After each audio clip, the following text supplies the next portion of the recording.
not a day that I hoped would come, but we did announce this afternoon that the 146th running of the Kentucky Derby will be conducted this year, the first Saturday in September, without fans in the stands. Things on the ground obviously have been changing with regard to the COVID-19 crisis. We really hoped that we would be able to have fans in the stands back in May when we made the tough decision to move it to September, or actually back in March when we made that decision.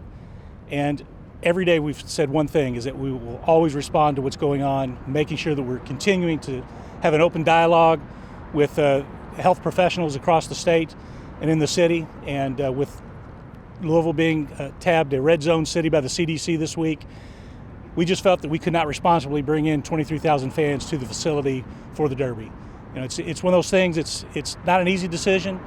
It's one that we tried as best we could to get over the finish line with it, but ultimately the safety of our guests, the community, our employees is the number one priority, so we made this decision to move forward. So we've got a lot of communicating we have to do over the next couple of weeks.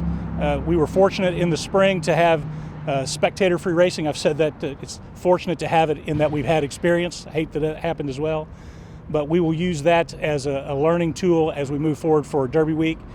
The rules will be in place for the entire week, so there won't be spectators in the stands from Tuesday through Saturday, so that we have the same protocols in place as we move forward. So with that, I'll open it up for any questions.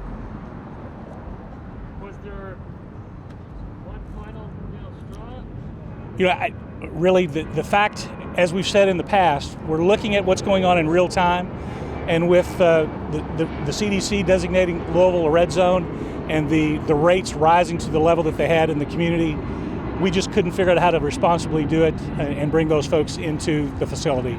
So again, in the interest of fairness to everybody, wanted to make that decision as quickly as we could at that point. We have informed the governor and informed city officials as well, and they've been great partners throughout this process. I think one of the things that we've been trying to talk with as many people as we can. We looked at what happened in Indianapolis, a very similar situation with their county infection rates spiking at a particular time, and the same thing has happened here. And I think for me, the great thing is everybody's been talking every day when we have to, and making sure that we have as much information as we can to make these decisions. I should say too, part of it is such a unique story, the Derby. I've had calls from people this week who have told me that they've been to the Derby 40 consecutive times, 50 consecutive times, and they're trying to keep those streaks alive. And so that's an important thing for them. And so to them, I want them to know that our hearts go out to them. We hate that they won't be able to be with us here on the grounds, but we're thinking of them as we make these decisions, and hate that we've had to do it, but it's the right thing to do.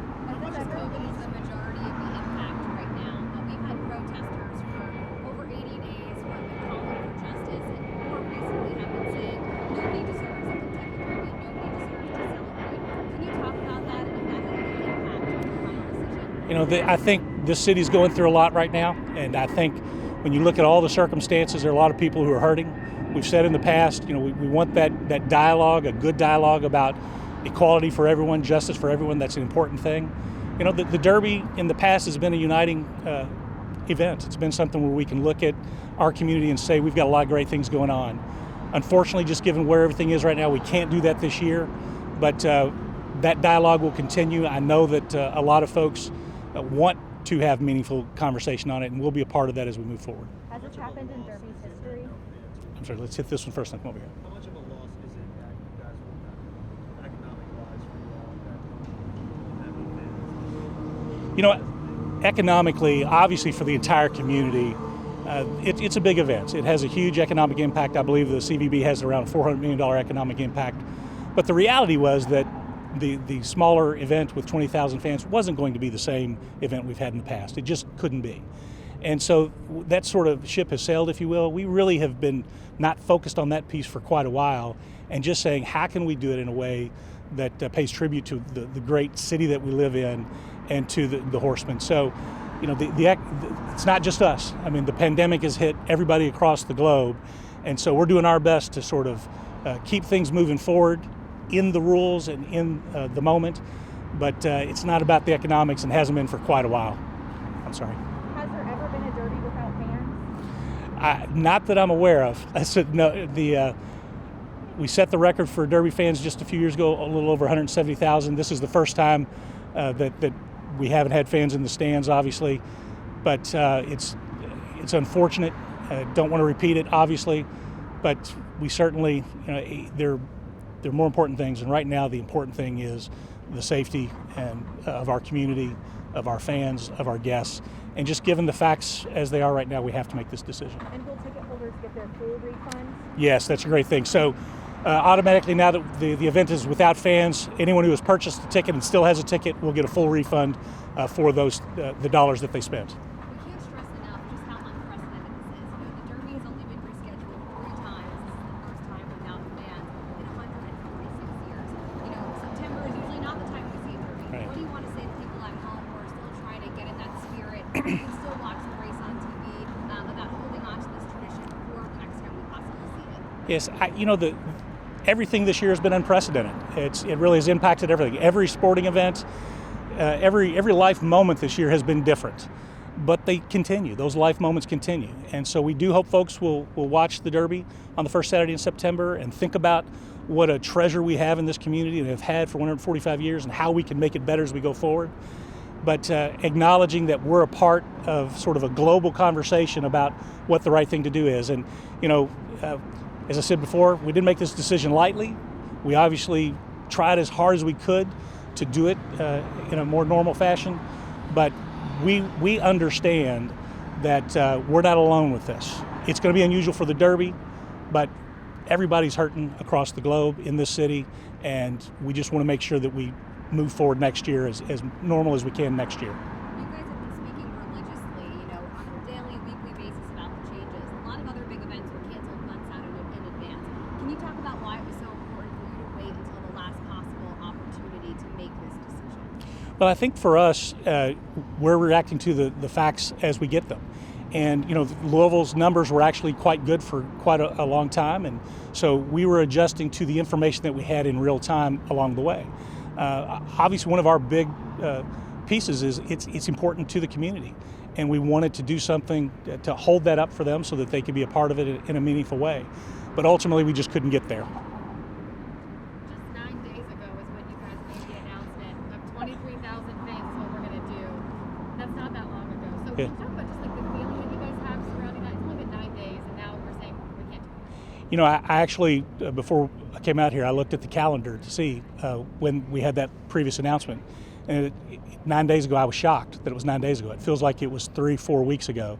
And that's the reality that we've been dealing with during this pandemic. I mean, it really has been something that a day feels like a week in many instances. So things change, and they change rapidly, and we have to react to them. I've said it many times, my hearts go out obviously to the fans and to the community, but my team, they have just been responding like champs along the way, just adjusting. I know they're exhausted of how many different variations we've had of this. So though it really has, and I know other folks feel this way in their businesses, it feels like 9 days is a month, 2 months of time frame because of so much information that you're digesting and so many changes to the reality out in the world. Was there a recommendation from your security team or LMPD not to have the Derby because of potential protesting happening This decision was made by Churchill Downs and to move forward as safely and responsibly as we could. That was a consideration. The whole situation is always about safety. We didn't get any recommendation from anybody from the state or anybody to shut down.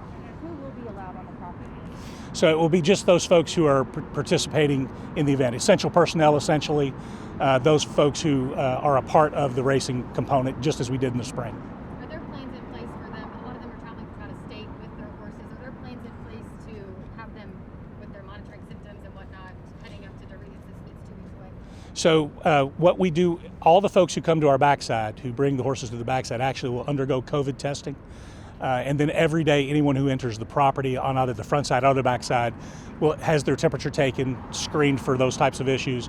We will continue that throughout this process. Will the museum and other facilities remain open for guests? I'm sorry. I can't speak to the museum and what they're doing right now. Obviously, the Derby Week component, a big part of what we're doing is the fact that it is a larger crowd, and we've had calls and we've had conversations with members of the community many of whom really wanted us to go with 20+ thousand fans, and many of whom didn't want us to do. So it's a unique piece. It's different from the museum, from other restaurants, which have a smaller piece. So they're making their decisions in real time. I can't speak for them. But I think you have to look at our decision through the lens of the size of the crowd that you would expect for Derby, and really our effort to make sure that the protocols for the week are the same, so that we do them as best we can throughout that time frame. I know you said this isn't about money. No. Of course, safety comes first, but Churchill Downs and the Kentucky Derby bring in a lot of money to this city. Are you guys worried about, continuing for next year, about having those funds to be able to continue such a prominent tradition? We're looking forward to 2021. We're looking forward to bringing the Derby back in a normal fashion. This isn't the first challenge that the Derby has faced. It's not the first challenge the city has faced. There are a lot of hurdles along the way for everyone, but in the end, I know that this community will come together and we'll come back stronger than ever in the future. We've got to deal with the issues on the ground, both from the COVID pandemic standpoint and the civil unrest issues, and I know that will happen. I think the future looks bright, but we got to deal with those issues first. You guys good? Great. Thank you. Thank you all. I got to get them off to another call. Okay. Yep. One question, not on camera. Yeah. What about as far as media goes? I'll get in touch with the folks, but I don't anticipate any change. You don't. Okay. Thanks, Darren. Yep. Thank you. Thank you, guys. Okay. Yep. Thank you.